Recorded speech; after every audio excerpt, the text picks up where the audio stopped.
பொதுத் தேர்வுகள் தொடங்க இருக்கக்கூடிய சூழ்நிலையில் பொதுத் தேர்வு தொடர்பான பணிகளை கவனிக்க அலுவலகங்களும் அதிகாரிகளும் இல்லாத நிலை இருப்பதாக தற்போது ஒரு தகவல் கிடைத்திருக்கிறது. புதிதாக ஆரம்பிக்கப்பட்ட மாவட்டங்களில் இந்த அலுவலகங்கள் இல்லை என்று கூறப்படுகிறது.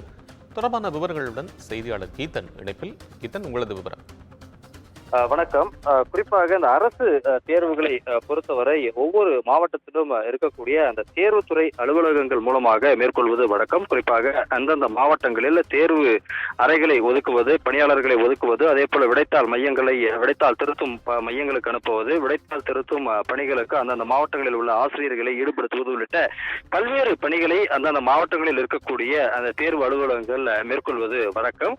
அந்த வகையில் தற்பொழுது பொதுத் தேர்வு துவங்கும் நேரத்தில் அந்த புதிதாக துவங்கப்பட்ட ஒரு 6 மாவட்டங்களில் குறிப்பாக அந்த தேர்வுத்துறை அலுவலகங்கள் இல்லை என்கின்ற தகவல் வெளியாகிருக்கின்றது. அதே போல 5 மாவட்டங்களில் அலுவலகங்கள் இருந்தாலும் உரிய அதிகாரிகளும் பணியாளர்களும் இல்லை என்கின்ற தகவலும் வெளியாகி இருக்கிறது. இதனால் தேர்வு பணிகள் பாதிக்கும் அந்த சூழல் என்பது ஏற்பட்டுள்ளது.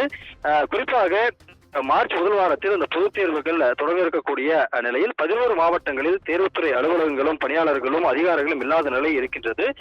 தேர்வு தொடர்பாக பல்வேறு பணிகளை இவர்கள் கவனிக்க வேண்டிய நேரத்தில் அந்த தகவல் என்பது வெளியாக இருக்கின்றது. குறிப்பாக இந்த தேர்வுத்துறை உதவி இயக்குனர் மற்றும் பணியாளர் இல்லாத 5 மாவட்டங்கள் என்கின்ற அடிப்படையில் கடலூர், நெல்லை, காஞ்சிபுரம், திருவள்ளூர், விருதுநகர் ஆகிய மாவட்டங்களில் தேர்வுத்துறை உதவி இயக்குனர் மற்றும் பணியாளர்கள் இல்லை.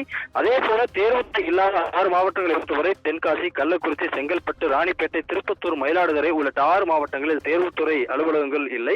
இவ்வாறு அரசு பொதுத் தேர்வுகள் தொடங்க இருக்கக்கூடிய நிலையில் இது போன்ற அலுவலகங்களும் பணியாளர்களும் இல்லாத சூழலில் பிற மாவட்டங்களுக்கு இந்த பணிகள் என்பது ஒதுக்கீடு செய்யப்படுவதற்கான வாய்ப்புகள் இருக்கின்றது. அவ்வாறு ஒதுக்கீடு செய்யப்படும் பொழுது அந்த அருகாமையில் உள்ள பணியாளர்களுக்கு இது கூடுதல் சுமை ஏற்படும். அதே போல விடைத்தாள் திருத்தும் பணிகள் என்பது காலதாமதம் ஏற்படும், சில குளறுபடிகளும் ஏற்படுவதற்கான சூழல் என்பது இருக்கின்றது.